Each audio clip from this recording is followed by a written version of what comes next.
I remember the way the sunlight hit the kitchen table that morning, bright, almost cheerful, like the universe hadn't gotten the memo that my entire life was about to collapse. I'd just poured myself a bowl of cereal, the cheap kind with the cartoon mascot, because that's what we could afford, when I noticed the envelope propped against the sugar canister. My name on the front in my mother's looping handwriting. No frills, no love, Mom. Just Lucy. The kitchen felt wrong. Too quiet. The usual morning sounds were missing. My father's heavy footsteps on the stairs, my sister arguing about the bathroom, my brother's music bleeding through his headphones. I opened the envelope. Inside, a single sheet of lined paper, and on it, 7 words. Figure it out. You've got this. I read them 7 times, maybe 8. Each time, my brain rearranged the letters, searching for a different meaning. A joke, a test, a message I was misreading. Behind the note, tucked at the bottom of the envelope, was $200 in crumpled 20s. I walked through the house then, room by room, my parents' closet, half empty, only the things they didn't care about left behind. My sister's room, stripped of her posters, her makeup, her phone charger still plugged into the wall but disconnected from the brick. My brother's room, same story. His gaming chair still there, but the console gone.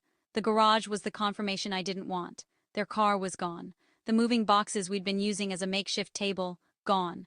Everything of value, everything that mattered, packed into a U-Haul and driven away while I slept. I stood in the doorway of my own room. They'd left my stuff. All of it.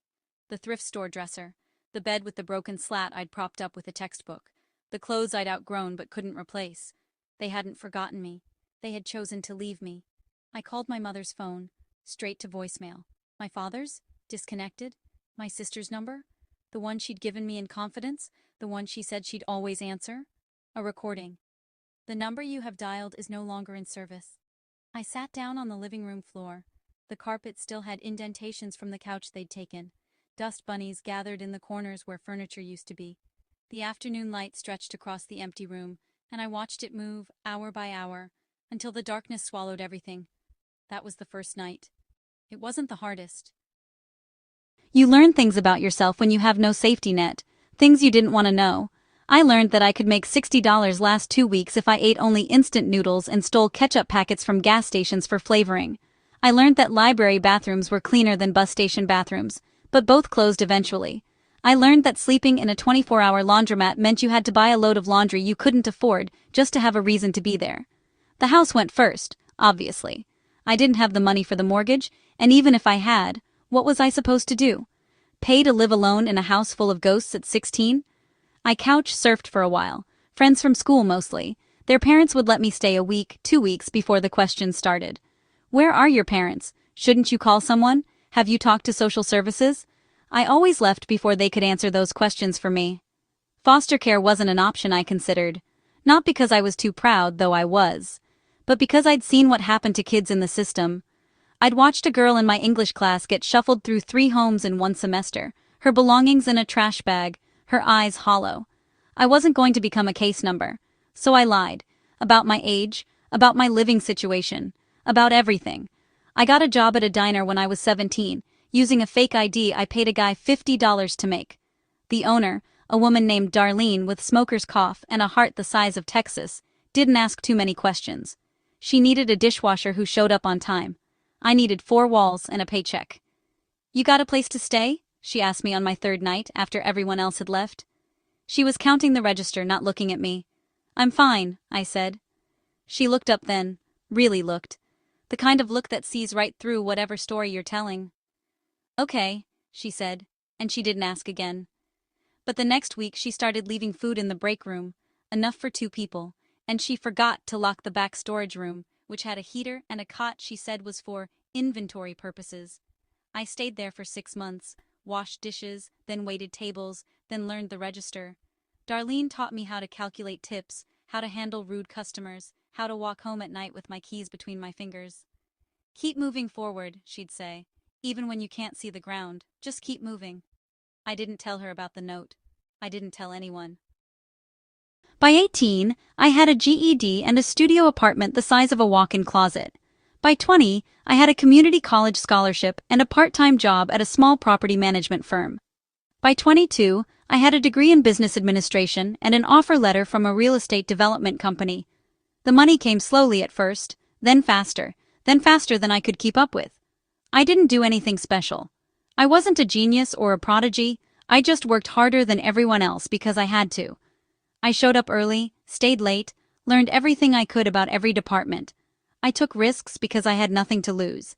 I invested in properties other people overlooked because I'd spent years sleeping in places no one wanted. By 25, I owned my first building, a small apartment complex in a neighborhood everyone said was dying.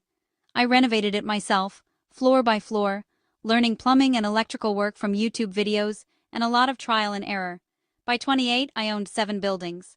By 30, I had a portfolio worth 8 figures and a reputation as someone who could see value where others saw blight.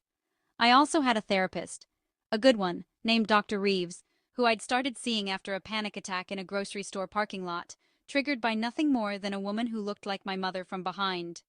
"You've built a life," Dr. Reeves said during one of our sessions. "But you've built it on top of something you never processed. That foundation is shaky." "I processed it," I said. "They left. I survived. End of story." "That's not processing. That's surviving. There's a difference." I didn't know what she meant then. Not really. I thought I'd moved on. I had money, success, a reputation. I'd proven them wrong. What more was there? Then the podcast happened. It was a show called Unraveled, focused on family estrangement and the people who survive it. The host, Maya Chen, had reached out through my assistant, a strange experience in itself, having an assistant, and asked if I'd be willing to share my story. "Why me?" I asked. "Because you're successful," Maya said. "Because you're proof that abandonment doesn't have to be the end, and because I think your story could help other people." I said no at first. 3 times. But the 4th time she called, something shifted. Maybe it was the late hour. Maybe it was the glass of wine I'd had. Maybe it was the way she said, "You don't owe them your silence," and I realized she was right. I did the interview from my home office, a microphone on my desk, the evening light filtering through the window. Maya asked questions, and I answered them, more honestly than I'd intended. "When did you realize they weren't coming back?" she asked. "I don't think I ever believed they were," I said. "I think I knew the moment I saw the note. But accepting it? That took years." "Can you read the note? What it said?" I could.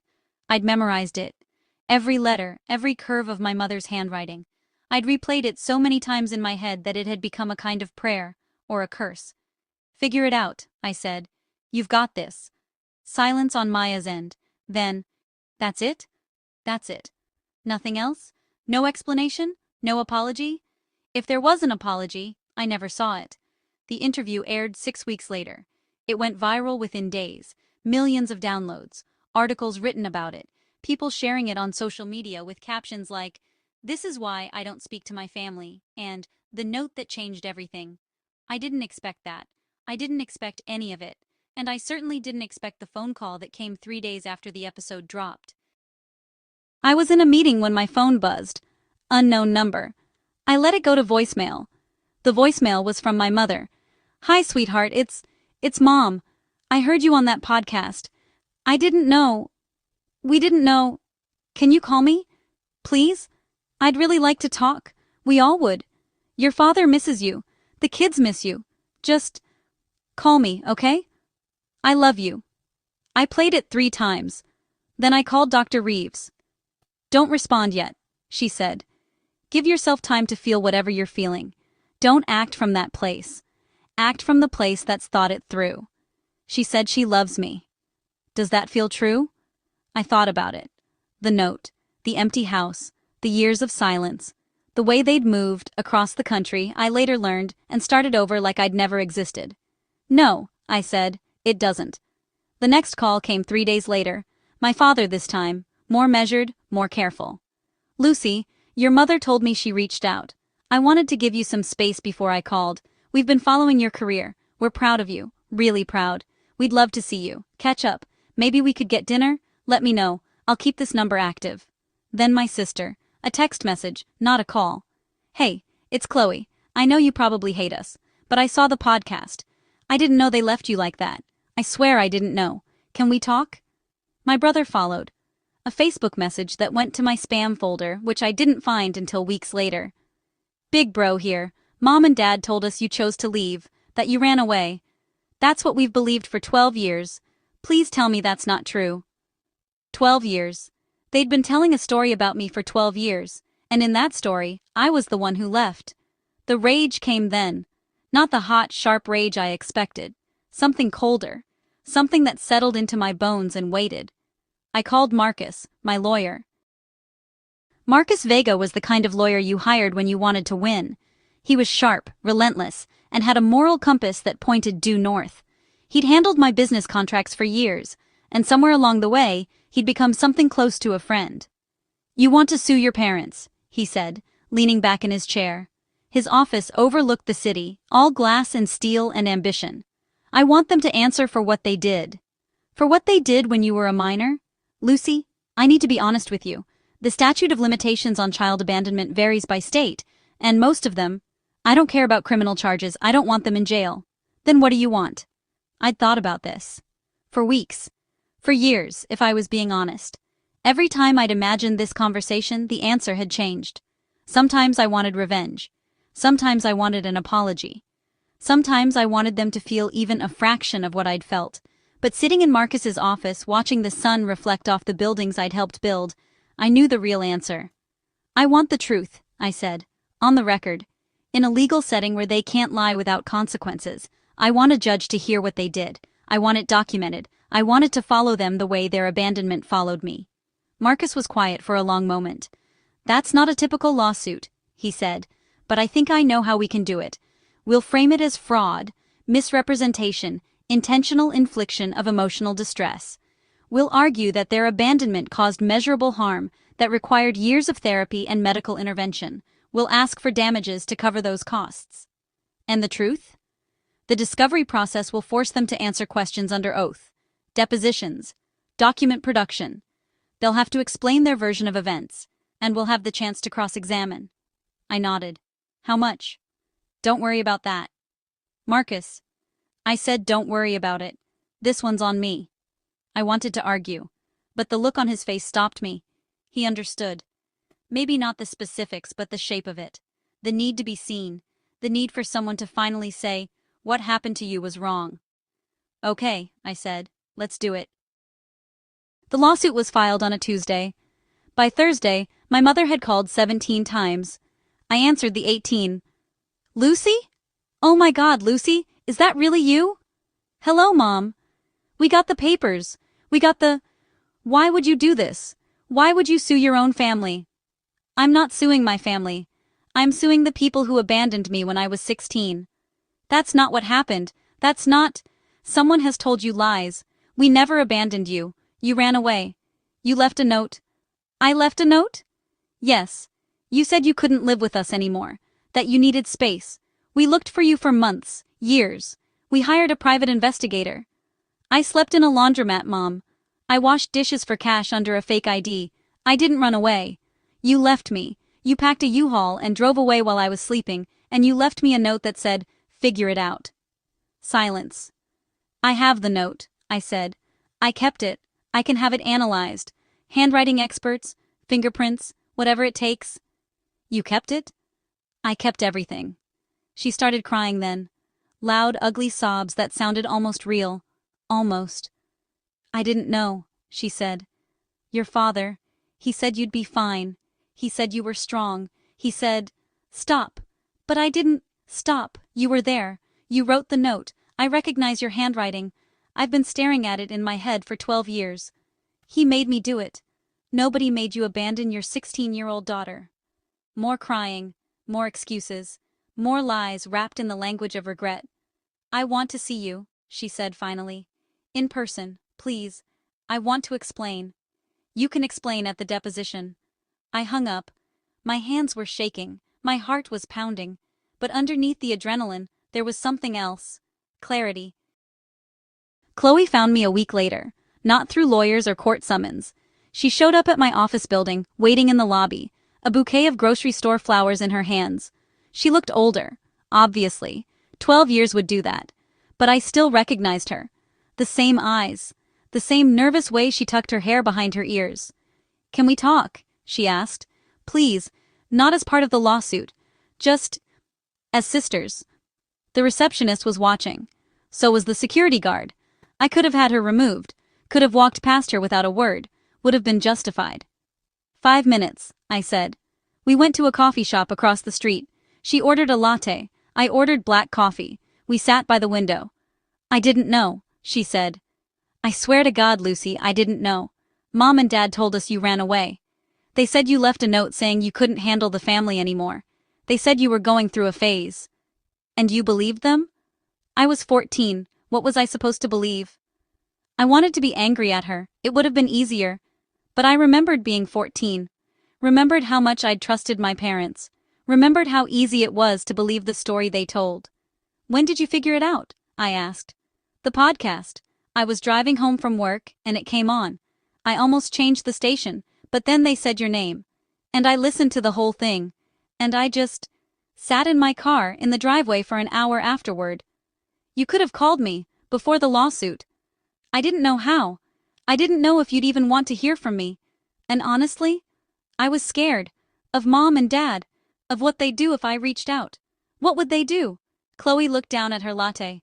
The foam had dissolved into a sad, milky swirl. Mom monitors my phone. Dad has access to my email. They've always been like that. Controlling.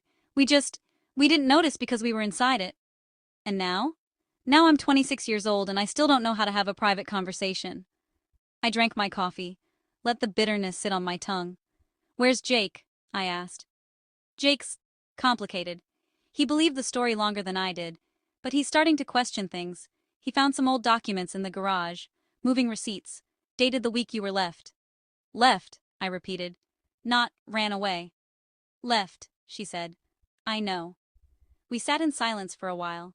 The coffee shop bustled around us, people living their normal lives, unaware that two sisters were rebuilding something fragile and painful in a booth by the window.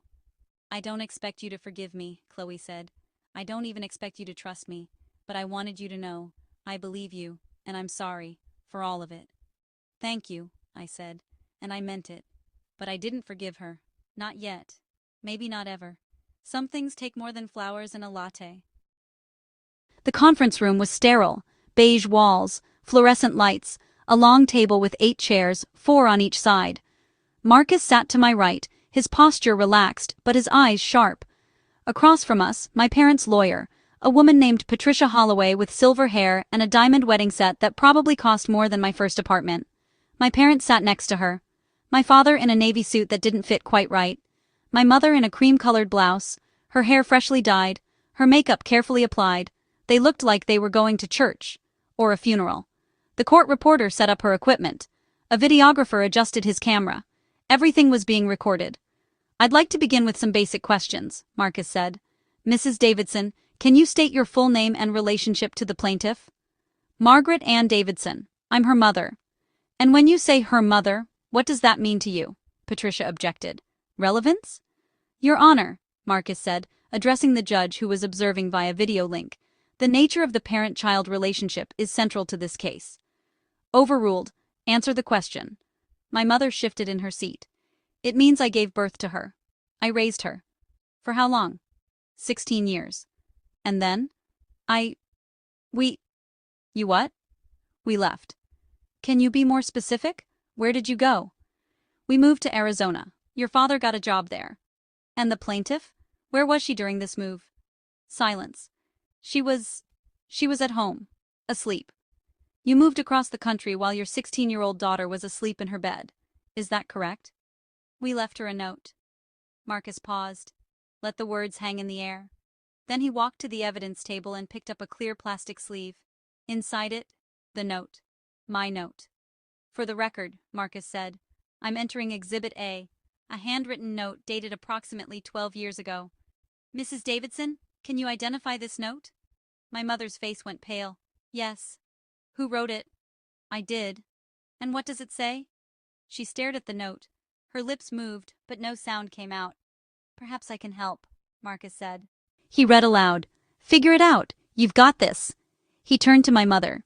Is that accurate? Yes. No explanation? No forwarding address? No discussion of when you might return? We thought. What did you think? That a 16-year-old would figure it out? That she would survive on $200 and a vague encouragement? We thought she was strong. She was a child. The room went quiet. Even the fluorescent lights seemed to dim. Mrs. Davidson, Marcus continued, did you ever contact Child Protective Services to report that you had left your minor daughter alone? No. Did you notify the police? The school? Any relative or family friend? No. Did you ever return to the property to check on her well-being? No. Did you ever send additional money? Food? Clothing? We sent the note. Marcus turned to the judge. No further questions, Your Honor. But I'd like to enter into evidence the plaintiff's medical records from ages 16 to 25, documenting treatment for malnutrition, anxiety, depression, and PTSD. Entered, the judge said. My mother was crying now. Real tears maybe, or maybe just the kind you produce when you're trapped. I didn't know, she said. I didn't know she would suffer. We thought she'd be okay. We thought... What did you think would happen to a 16-year-old girl alone in a house with no parents, no money, and no support system? I thought she'd figure it out. Marcus nodded slowly. She did. She figured out how to sleep in a laundromat, how to steal ketchup packets for flavor, how to lie about her age so she could wash dishes for cash. She figured out how to survive. But that wasn't because of you, Mrs. Davidson. That was in spite of you. He sat down. My father refused to testify. Pleaded the fifth on every question.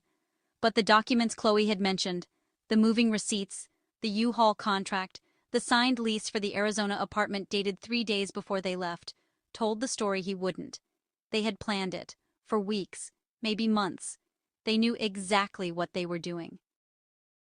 The lawsuit didn't go to trial. My parents' lawyer advised them to settle, and they did. Confidential terms, but the important part, the part I cared about, was public. A judicial finding that they had abandoned me, that their actions had caused measurable harm, and that their subsequent defamation of my character, telling people I ran away, constituted intentional infliction of emotional distress. The settlement wasn't about money. I donated every cent to a nonprofit that helps homeless teenagers. But the finding? That stayed. A matter of public record, a truth that could never be erased. My mother tried to call after the settlement, left voicemails that ranged from tearful apologies to angry accusations to something that sounded almost like grief. I didn't answer. I had Marcus send her a letter. All communication goes through legal counsel. My father never called again. I wasn't surprised. Chloe stayed. She moved to my city, got a job at a marketing firm, started seeing a therapist of her own. We had dinner once a month. Awkward at first, then less awkward. Then eventually, almost comfortable. Jake came around slower. He'd been the golden child, the one my parents poured their attention into, their hopes onto. Unlearning that took time. But he showed up eventually, sat in my living room, cried for an hour, apologized for believing the lies. I should have known, he said. I should have asked questions. You were a kid, I said. We all were. Not anymore. No, I agreed. Not anymore.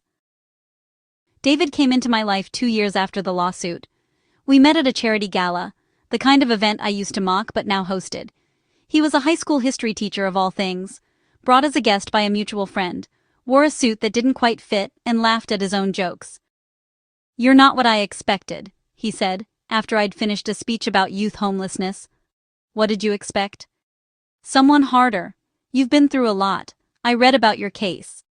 Most people don't admit they've Googled me. Most people lie. I liked that about him, the honesty. The way he didn't try to impress me or save me or fix me. He just talked to me. Like I was a person. Not a survivor. Not a symbol. Just a person. We were married a year later. Small ceremony. Chloe as my maid of honor. Jake as David's best man. A few friends from work. Darlene, the diner owner who'd let me sleep in her storage room, front and center. I always knew you'd make it, she said, hugging me so tight I couldn't breathe. Always. Our son Marcus, named for the lawyer who'd believed in me, was born when I was 34. Our daughter Maya, named for the podcaster who'd given me a voice, followed 2 years later. I watched them sleep sometimes, their small chests rising and falling, their hands curled into fists, even in dreams. I would never leave them. Never. Whatever happened, whatever challenges they faced, they would always know they had a home. They would always know they were loved. That was my promise. My revenge. My redemption.